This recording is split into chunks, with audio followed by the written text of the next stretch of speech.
Hello. So let me repeat what I explained in the previous video because it's subtle, complicated, and important.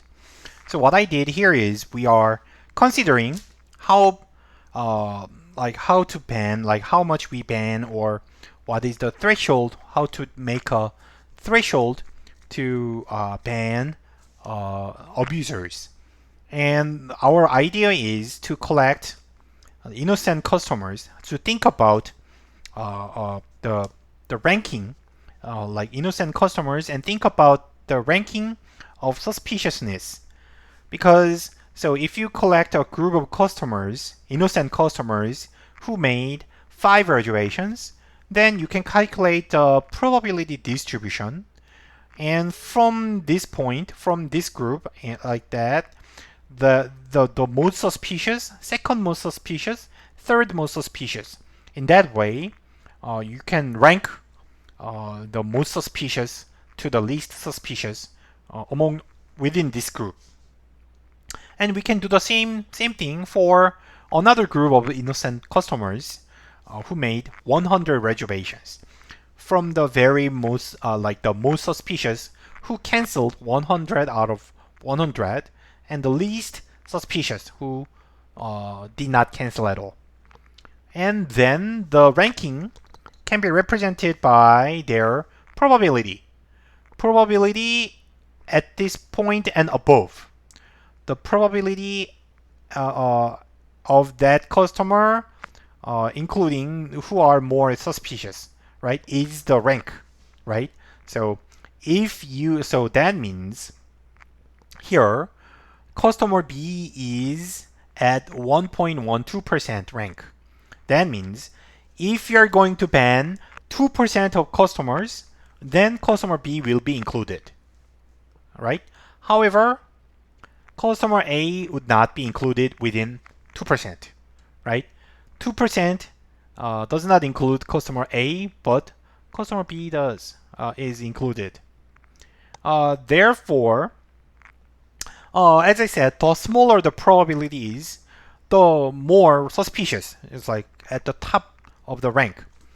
So if you, for example, if you're going to sacrifice 5% of innocent customers, you are going to ban some customer, like suspicious customers, but like I will sacrifice up to 5% of innocent customers. Then B will be banned. Because B is within 5%, but A is not because A is outside of 5%. Uh, Therefore, uh, the choice, your decision, whom who you are going to ban, depends on this percentage. How much you are going to sacrifice innocent customers, right? If you want to minimize this, then you cannot ban anyone. If you set it as 0, then I cannot ban anyone, any innocent customers, then you are not going to ban anyone. But if you don't care, like if you increase this percentage, then you are going to ban a lot of, you can ban more suspicious customers, right? Okay, this is a little more statistical approach to hypothesis testing. So let's generalize this framework to more general hypothesis testing.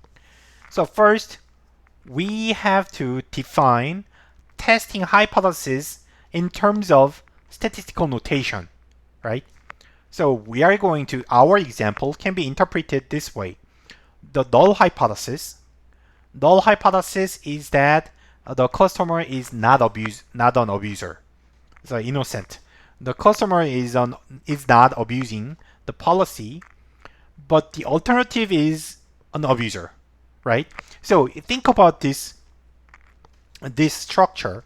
The null hypothesis is the incumbent, existing, and the favored hypothesis. So I think this customer is, a certain customer is innocent, but very, very suspicious. So if that suspicious level is too high, then I'm going to reject my belief, and I will treat that customer as an abuser, right? So exactly, it's similar to the presumption of innocence, the legal system. And then what you have to do, so first, like here, you set the hypothesis. It's clear, right? Whether it is abuser or not depends on the probability. Probability is 20% if a customer is not abusing. But if a customer is abusing, then the probability would be greater than 20%. The probability of cancellation would be greater than 20%. And the next step, what you have to do here is you have to choose your threshold, cutoff. So, okay, I am going to reject 5%, or I'm going to reject 10% or 1%, whatever. You may choose any level. We call that significance level. Significance level.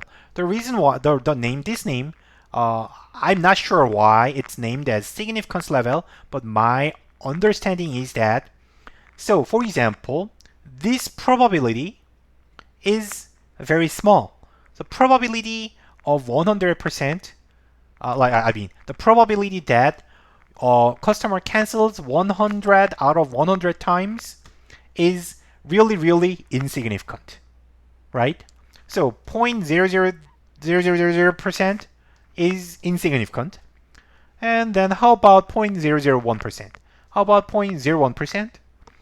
At some point, you have to determine if a probability is too small so that we can ignore, or a probability is it's significant so we cannot ignore.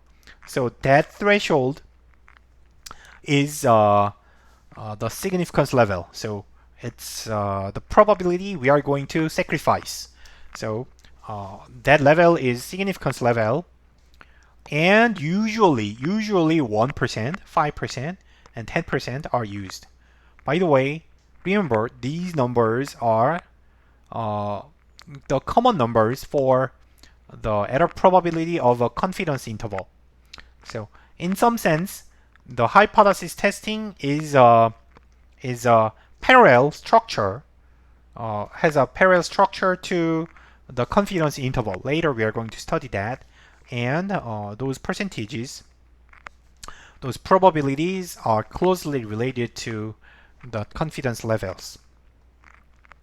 And because this is the probability we are going to sacrifice, so the higher the significance level is, you are going to reject more. You are going to ban more customers. So the higher alpha is, the more you are willing to sacrifice, the more you are willing to reject, the more you are willing to ban. So that's the second thing you have to determine. And then, okay, you set the hypothesis, what to test, and second, you set the standard, how much you are going to reject. And then what you are going to do next is to define what is the degree of suspiciousness. How can we tell? So what is so we have to measure, like if there are a lot of observations, there must be some measure of suspiciousness. In our example, the number of cancellations is the measure of suspiciousness. And in general, it is the test statistic. We call this test statistic. So if the test statistic is large, or if the test statistic is different from a desired level, then more suspicious, like more likely to be different from the null hypothesis, right? So later we are going to use the sample mean, right? But in this example, you can think it as the number of cancellations. The more cancellations one made, the more suspicious. So test statistic captures the degree of suspiciousness, or the degree or the distance from the null hypothesis, right? And then finally, you have like, so when you have a measure, then you have to turn them into rank, probability. So you have to change the number of cancellations into probability setup. So that is called, so we should have some kind of distribution to have probability, to turn the test statistic into a probability, and that distribution is the null distribution. So this is important. Here the concept is important. We calculated going back here. So remember this distribution, we have this distribution and we have also this distribution. When you calculate this distribution, remember that we use the probability of 20%.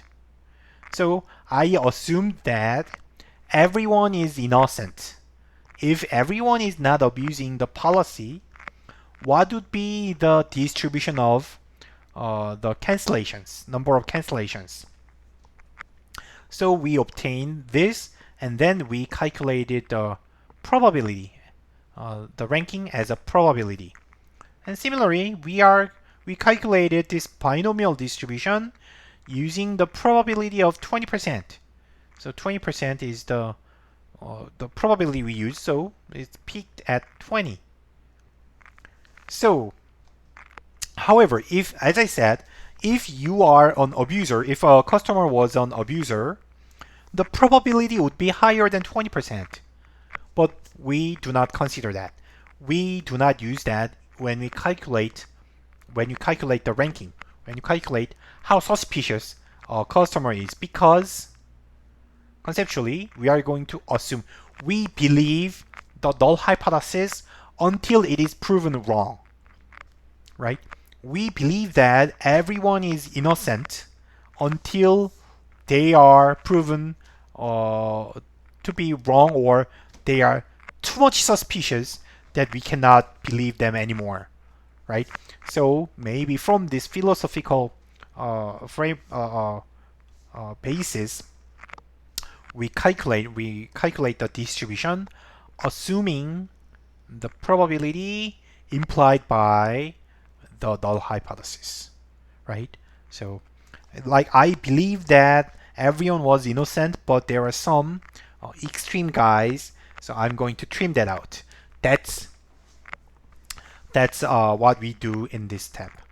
And then, so far up to this point, you do not need data. You do not need data. It's just theoretical and more conceptual design of your testing. Now you collect data and calculate the actual test statistic, right? So you observe customer A and customer B now.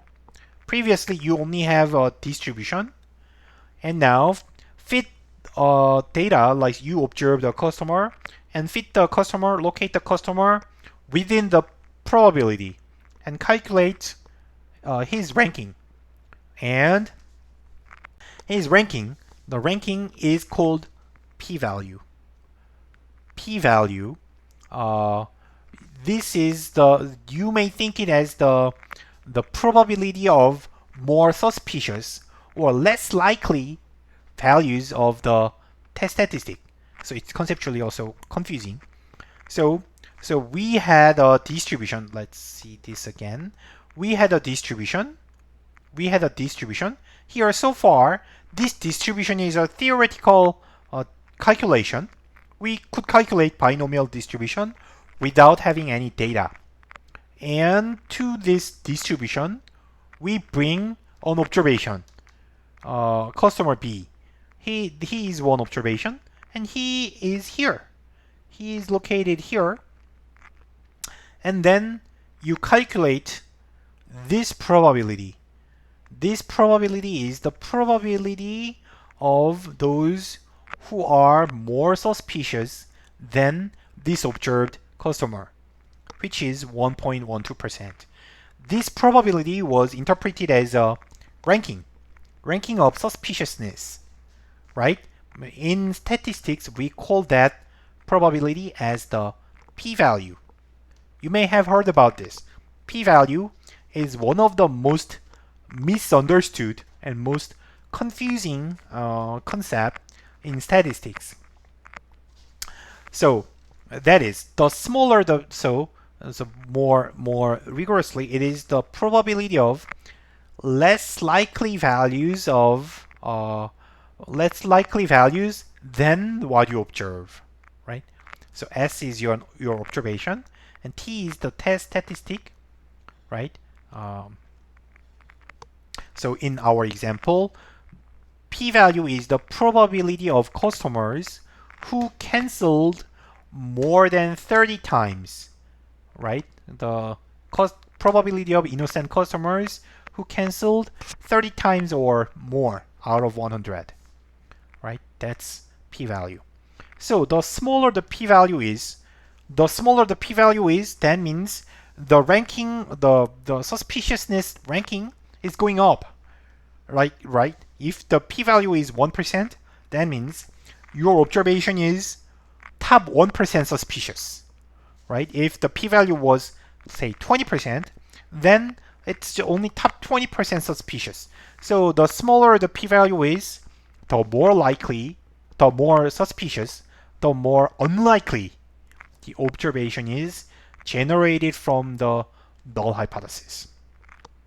In our example, the smaller p-value is, the more suspicious, which means the less likely, I would say, the more unlikely, less likely that customer is actually an innocent. The less likely the customer is innocent, the more likely the customer is an abuser. That is generalization of this framework to general statistics. So here are the summary of those terms. So test statistic is a statistic that is calculated from the sample and is used to determine whether to reject the null hypothesis or not. So in the end, you are going to reject if depending on the number of cancellations, right? And the null distribution is the sampling distribution of the test statistic if the null hypothesis is correct. Because we believe that the null hypothesis is true until it is proven wrong, we calculate the distribution using the null hypothesis because we believe that. And p-value is the probability of the test statistic taking more unlikely values than what you observe, right? So more unlikely under the null hypothesis. And the significance level is the threshold to determine whether to reject. So it's how much percentage of innocent customers you are going to sacrifice. So these are very basic terms in hypothesis testing. So we are going to so far those examples are given explained to give you a basic idea and basic concepts of the hypothesis testing. In the next example, I'm going to focus more on the details and applications and algebra, so that you can actually find it not that difficult. Okay, I'll see you next one.